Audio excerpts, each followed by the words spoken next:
Welcome to the news at Trash Panda Revelry. Here's some of the news this week.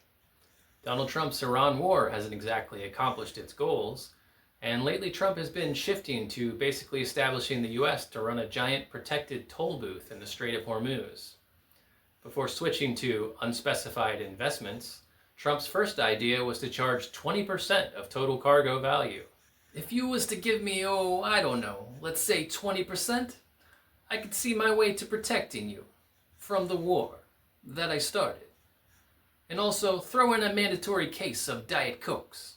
I want one from each ship as a sign of respect. So yeah, the guy who can't manage a 3-foot deep reflecting pool is gonna manage an international waterway. Speaking of the reflecting pool, which has been plagued by issues, it was closed again this week, purportedly this time to repair gashes in the pool floor from vandals. Trump's claims on the size of the area that needs repair have gone from about 250 feet to about 350 feet and now to about 900 feet. It's almost like Trump's claims of size just keep getting bigger. In somewhat related news, E. Jean Carroll has now received the $5 million plus that she won in her court case against Donald Trump, where he was found liable for sexual assault and defamation. The judgment-ordered payment arrived after last week the Supreme Court denied Trump's petition, essentially saying, look, you can't deny a woman the right to sovereignty over her own body and get away with it. Only we can do that.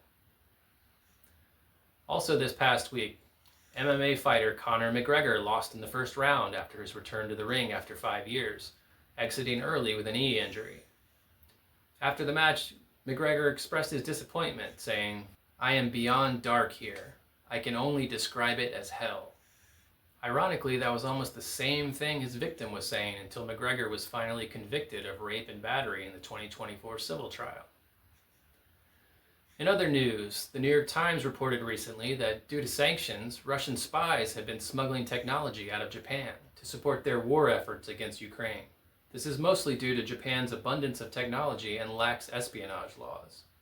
Purportedly, North Korea has a similar spy presence in Japan, although theirs is primarily directed at smuggling materials out of Japan to feed Kim Jong-un's growing anime porn addiction. Which, when I think about it, does now explain that cartoon 12-year-old with implants painted on the side of that last rocket they tested. Anyway, it's been in the news that Tucker Carlson is starting a new political party, but he told his supporters not to worry. This party will be just like any other party they've ever met him at, where you meet him at a country club, he waits for the waiter to leave, and then endlessly talks to you about how it's really minorities like that that are ruining the white guy's America. In other news, efforts are still underway to rescue NASA's Swift observatory from falling out of orbit by using another spacecraft to boost it and put it back into a stable orbit. However, residents of the city of San Francisco have actually argued against rescuing the NASA observatory, saying it should be allowed to return to Earth in some fashion, so then maybe we can use it for cheaper housing. And finally, in lighter news, NASA recently completed another round of awarding high-value contracts for its upcoming base on the moon.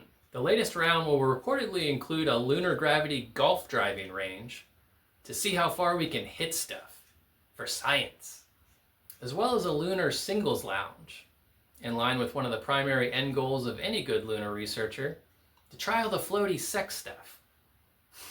On that note, that's all the Trash Panda news for the week. See you next time.